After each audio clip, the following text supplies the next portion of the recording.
Solar minimums aren't boring.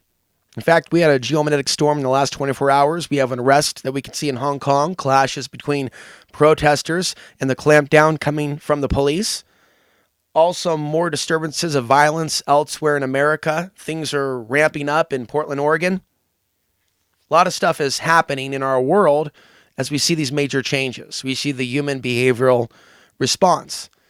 So we're going to be looking at solar minimum, where we are now in the cycle. We are officially in the solar minimum, also called the deep solar minimum. NASA predicts it's going to be at its lowest point by 2020. So we're not out of the woods yet, or shall I say, out of the mini ice age. Concerns are mounting regarding that. The idea of us having something similar to what we saw between 1640, 1650, and 1710, 1715. Back when temperatures plunged, the sun entered a very quiet phase, now called the Maunder minimum. That was the period in time in which there was the least amount of sunspots in the last millennia. Deep solar minimums have been linked to numerous periods of decreased temperatures. So, there's a big area of controversy even today in the conversation of climate change. So I also want to note that there are periods in which society seems to wake up to the relevancy of the changes in the sun's activity and how we are affected. We're currently in the quiet before the storm. Okay, that's where we are in the cycle. And how often is it that maybe the quiet is needed for the mind to make sense out of the data, while solar maximums might have us more in a action-oriented mode or mentality, with deeper thought, in some cases, taking a backseat among the noise. Of course, we're going to be responding differently to the geomagnetic storms. We were talking about a CIA report that was declassified in the last video.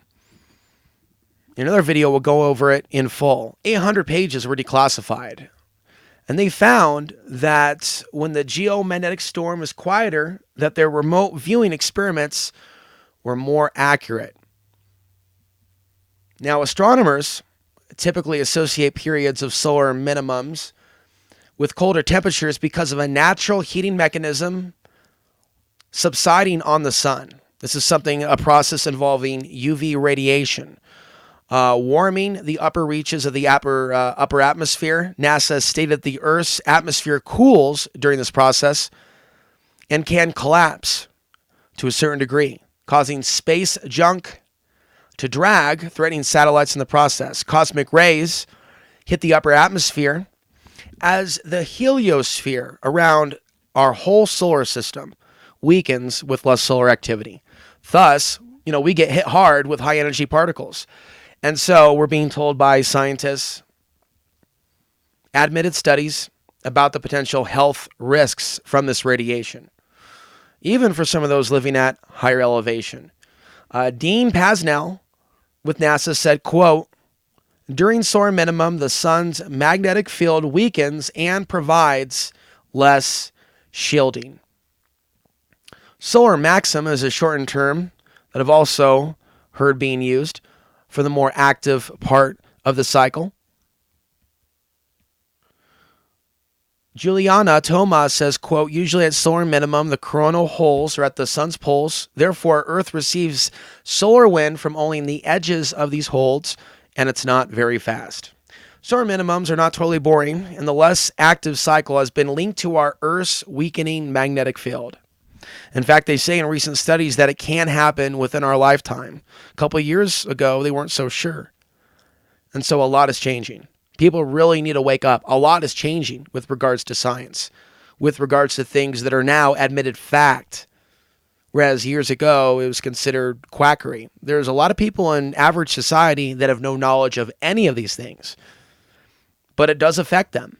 Whether they believe it or not doesn't matter. These things do affect us, and even being educated about the human behavioral response doesn't mean that that person, myself, others, are going to be perfectly disciplined. There, even to this day, I can sense those moments where there's that increased energy in the air and maybe even an almost overreaction and like misunderstandings with others. Then come home, get on spaceweather.gov or .com, and there it'll be. Something at least 5 or 6 in the planetary K index. It's like some of this, or some of us, for whatever reason, perhaps not known yet, some of us are more susceptible to these changes or sensitive. So we've seen from Mitch Batros say even years ago that with this weakening Earth's magnetic field, we're more vulnerable to the effects of solar flares and other fields of energy. M-class solar flares can have the impact of X-class solar flares, or even more. Now, the Earth continues to experience geomagnetic storms even during periods of a spotless sun, due to the portals connecting the sun to the Earth that open and close, changing locations every 8 to 9 minutes. And this still baffles scientists that are trying to track these portals with their Themis satellites and also satellites from the European Space Agency. We also have the sun's rotation. So even if it's spotless sun, you have this plasma releasing from the sun to the Earth, particles into space. Of course, it's at a slower rate, sometimes quick. It's more spread out as opposed to direct solar flares. Other stars can create geomagnetic storms, and this new information challenges our understanding at present of all the factors involved here that are affecting our planet's field. The image you're seeing now is in relation to cosmic rays, going up 15 to 18% using weather balloons that they have released in Northern California. Northern California, how are you? I am looking at the news. I see the increase in natural disasters, earthquakes. They saw 7.1 recently as an aftershock. Do the solar flares have an influence during a solar minimum over earthquakes? You betcha. I do believe so. That's what we're getting at here. Going back in the last paragraph or idea, of the M-class solar flares having the impact of the X-class solar flares, where there's a separate breakdown to the potential theory as to how there is this connection. But we do have scientific admissions of the Earth responding to the sun, responding to the sun's blast with a pulse of its own. So there may be something to the idea of our Earth being conscious to a certain degree and our sun being conscious to a certain degree. And whether or not you're ready for this potential idea, while we're looking at science and charts and blueprints on a larger idea, but it's an idea worth exploring. Do the sun and the Earth communicate with each other? So reeling it back, even if we're in a solar minimum, approaching the deep of the solar minimum of 2020, we're still getting some of that solar energy.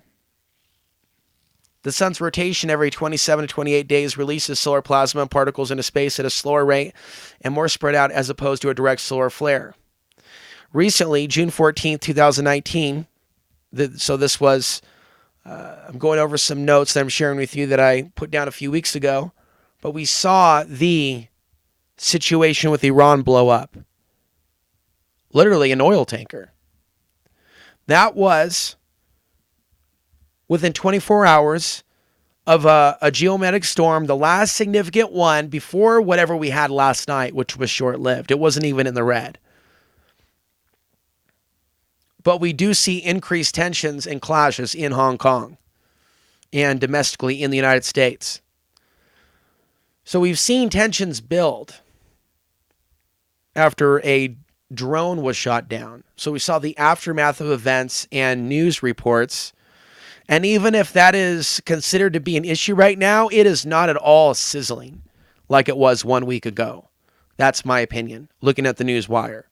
There are other things that seem to have, well, after the eclipse, we talk about also the potential of the eclipses and their influence over our world, are also believed to be omens.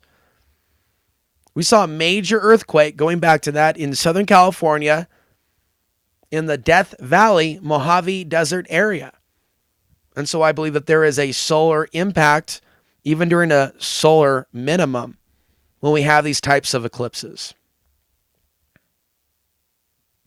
So how many people on Earth are aware of some of these possible correlations, major events within 24 hours of something going viral, something going live, something taking off?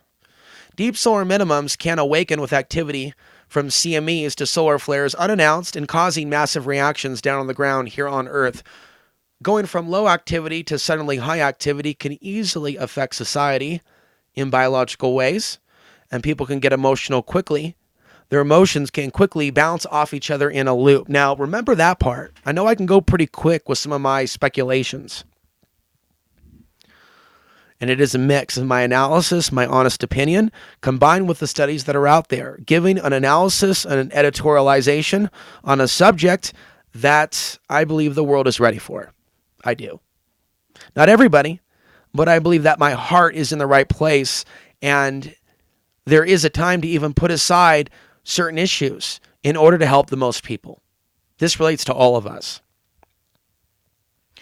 And so knowing when and how to disconnect from that loop is very important to promoting healthy mental health. Now, cosmic rays, as depicted in this particular slide. We really don't know how that's impacting our consciousness. Let's be frank. They talk about health risks. Yeah, but if there's physical health risks, why wouldn't we ask certain questions about behavioral? Especially when we see a lot of behaviors in society that some would call alarming. Jokes about bath salts. Literally in 2019, when we see the science of our world undergoing great change, bath salt jokes are no longer funny. When we have enough science about our changing world to really start connecting the dots. Also, this was referenced in the solar minimum. We saw a storm in Dallas, Texas, a freak storm. Fast winds blew a crane into an apartment building and power went out. You know, I was actually on YouTube and I was looking for updates about the power outage. And I saw very few news reports about the outage. Maybe it was because they were out of power. The whole city was out of power. Now, same week that they had that geomagnetic storm, there was news about an uptick in murders all throughout Dallas. So I'll look at a city and I will look at multiple correlations from earth changes, storms, to insane human behavior, acts of violence, and boom, where X marks the spot, look what we have here, a geomagnetic storm. And sometimes, keep this in mind, the geomagnetic storm is not always the first thing that's taking place. In a lot of these correlations that I'm noticing, I may see an uptick first in human behavior, and then for whatever reason, the storm follows. And I'm still working out how this could be possible. But let me just say this. All evidence points to an interconnectedness that we're not really taught by the authorities of this world. There's information, there's things, there's memes that they want us to focus on. Look over here, you're getting sleepier. And then there's the things that they want to distract us from. You know, it's also said that in the period of the 1600s and the period in which we saw this deep solar minimum, that there was a time in which paintings did not feature the sun. It was even said there was a time in which things are just so gray that people for a time weren't exposed to the sun during that mini ice age. And so we see like subtle links between periods in which the sun is more active and there is an expansion of consciousness. People are getting more active. If we look at the Revolutionary War, that follows that mini ice age. There was an explosion of ideas, a renaissance of the arts, the sciences, and many other things.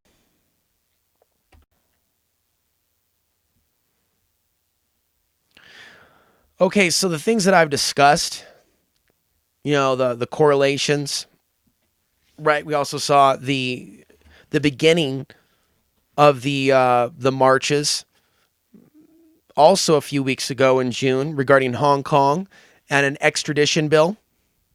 The people are standing up. that live in Hong Kong, and they're upset with their leaders collaborating with the Chinese government. It relates to their freedom. It's a total freedom versus slavery issue.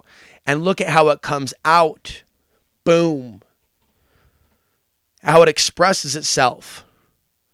I mean, it's intense. And so we're touching upon that little by little as we go through this. This is really like the showdown of the forces of evil in some cases and the forces of darkness. But you're going to have differences of opinion, when talking with various humans about what is evil and what is good. And so there are battles over those deep philosophical questions that end and begin lives. So with regards to this research that I do on the solar maximum cycle, the research that I do on the periods of heightened geomagnetism, it complements the other important research being done in the solar minimum crowd. They're looking at major disasters like flooding and crop disruption. We're seeing some of that now. It also could be worse. But it's also like not the end. We're not out of the forest yet. We still have 2020 and the deepening of the solar minimum. So I don't know what the long-term solar cycle holds for us. Do I have a crystal ball? But in our lifetimes, major blasts from the sun will be increasingly affecting our world in some way, whether it be a solar minimum or a solar maximum. And in a solar minimum, the Earth's magnetic field is weaker, and less solar radiation opens up our solar system to harmful forces of radiation, so we're told, as the heliosphere shrinks, right? This opens up a world of vulnerabilities. When conversations about holes in the Earth's magnetic field come up or have come up, I've always thought about entities or other forms of parasitic forms of life, interdimensional, that take advantage of that. I bet there's a lot of people in ufology that may not have looked at that potential connection. So, I'm just here to share perspectives that I believe need to be shared at a time in which there may be more receptiveness than maybe a few years ago, because a lot of dots are being connected. We've only had the internet so long to be able to go over these studies in real time. And back in the day, Burl Payne, for example, according to one of his interviews, before the internet, he had to get information about planetary K-index activity via mail.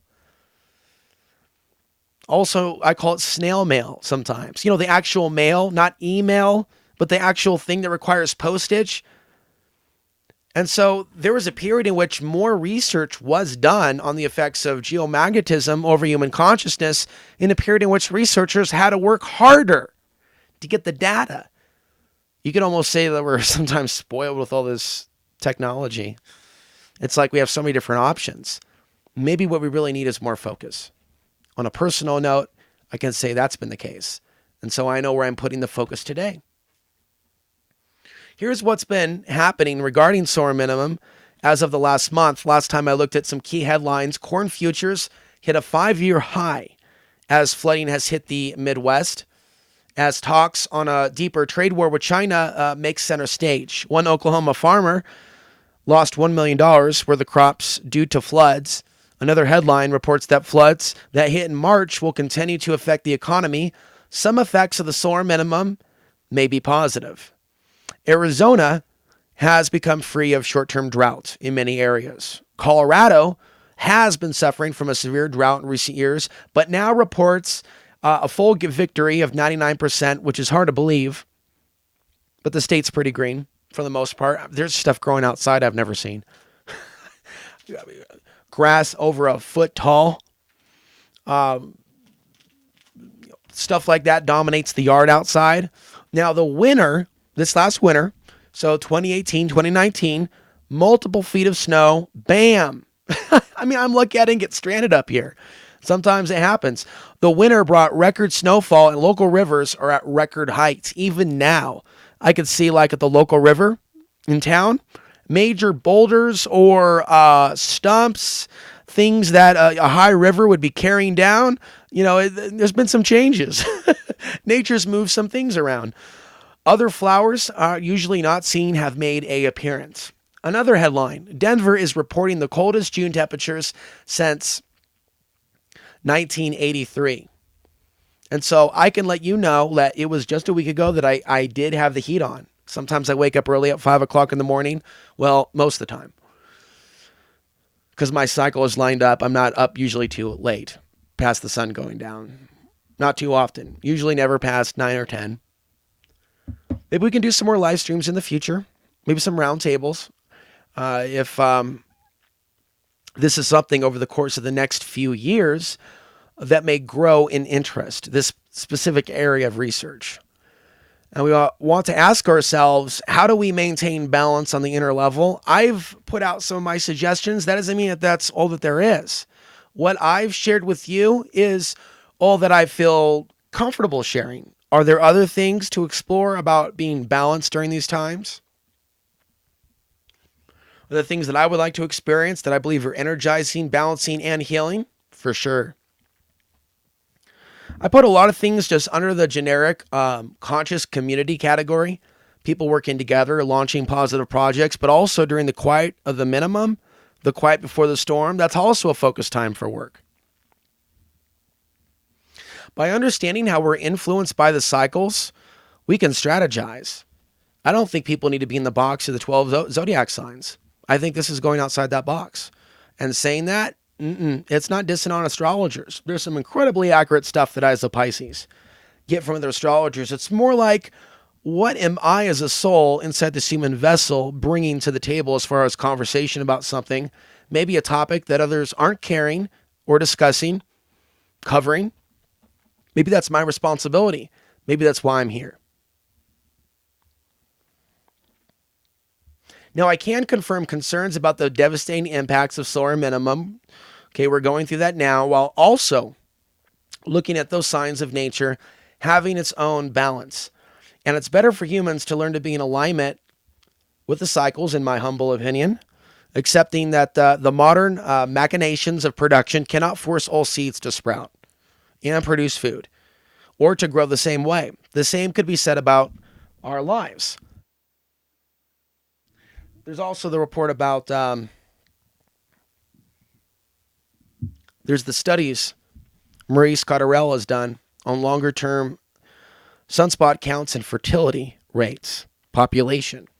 So this is also in relation to this, thinking about crops, but also human population. It's that same plasma-based energy, that solar energy that is needed for all life to sprout.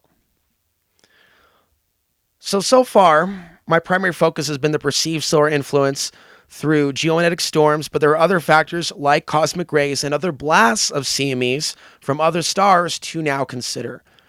In a solar minimum, we're affected by more of these energies.